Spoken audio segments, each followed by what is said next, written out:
जय जगन्नाथ। आज ऑल उत्कल ग्राम स्वराज और ऑल ओडिशा गोपाल समाज तरफ कटक रे बुला गाई मान गोखाद्य बंटन कर परिप्रेक्षी में ऑल ओडिशा गोपाल समाज राज्य संपादक श्रीजुक्त नारायण डालुआ किसी कहना चाहते।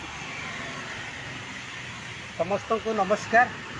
आज ऑल ओडिशा गोपाल समाज एवं उत्कल ग्राम्य स्वराज मिलित आह्वान रे कटक सहर बिड़ानासी अंचल जो गाई गुड़िक कटक राजरास्ता राजरास्त बुलूं जार कहीं मालिक नहांती से गाई गुड़ी को आम खाद्य बंटन करूँ एवं आमर अनुरोध गाई हूँ गोमाता एवं गाई देहरे प्राय 36 कोटी देवता रही बोली आमर विश्वास।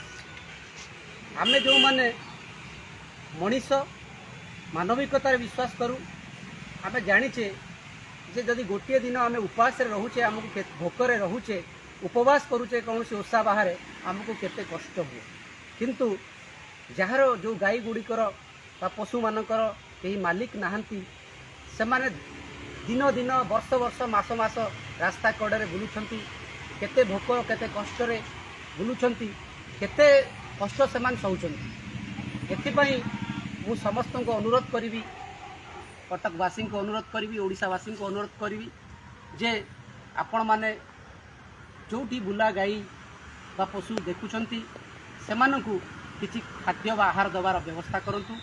निज घर सम्मुख में गोटे कुंड करूँ जो भात पेज पानी बा पनीपरिया चोपा नष्ट करूँ नष्ट न करिकी सजै रखु जो भली बुला गाई गोरु को दिंतु से खातु एवं आशा करी ओडिशा सरकार अधिक संख्यार गोशाला निर्माण करंतु एवं गोशालार भित्तिभूमि की मजबूत करंतु एवं तांको सरकार बजेट रे ए गोशाला पाई एवं गाई मानकर गोखाद्य पाई बजेट को वृद्धि करंतु जो भली भाव में सरकारी भाव ये कार्य को सरकार आगु को नियंतु। आमे आमर सीमित शक्ति सीमित संबल भाव में आमे जेतिकी पारुचु उत्कल ग्राम्य स्वराज एवं उत्कल ओडिशा ऑल ओडिशा गोपाल समाज आमे ये कार्य करुचु। आगामी दिन में कार्यक्रम को बलवत्तर रखिबू ये प्रतिश्रुति आमे ऑल ओडिशा गोपाल समाज एवं उत्कल ग्राम्य स्वराज तरफ दौचु। निश्चिंत रूपे ये कार्यक्रम को आमे आग को नबू बलवत्तर रखिबू ओडिशा सारा करिया पई आमे चेष्टा करूँ। जय हिंद। ऑल ओडिशा गोपाल समाज जिंदाबाद।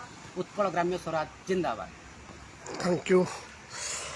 मैं बाहरी बर्तमान आमर गोखाद्य नहीं चोकड़ पानी लुण एवं चलू यदि किसी आम बड़ी चिंता करूँ कि आम खाद्य आमर जो अच्छा बुला जो संध्या आश्रम कर कटक सहर किसी से किसी खाद्य पहुँचा चेष्टा करूँ तेणु समस्त शुभाशय था आम एमती कम आगे कर चलू आपणकर सहयोग सब आम प्रति था तेणु उत्कल ग्राम स्वराज और ऑल ओडिशा गोपाल समाज तरफ आपण को समस्त को धन्यवाद दे रखुचे। जय जगन्नाथ।